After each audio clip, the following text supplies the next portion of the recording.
Tingin mo, mabibenta mo ba yung sarili mo sa mga girls natin ngayong gabi? Yung bebenta ko ngayon, hindi nyo pagsisisihan. Dahil fully furnished na to mula loob hanggang labas. Bro, bakit dapat yes ang iboto sa'yo ng mga girls? Dapat po akong boto ng girls kasi nandito po ako para sa pamilya ko. Okay, good luck sa'yo. Girls, ilabas nyo na ang mga cellphones nyo. It's time to vote.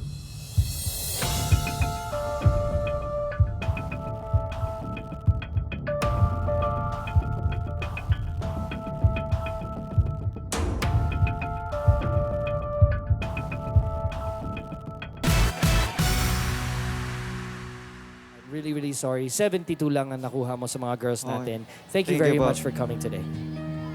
Heartbreaker to show na to, grabe. Ngayon lang ako nagkaroon ng ganito, sakit.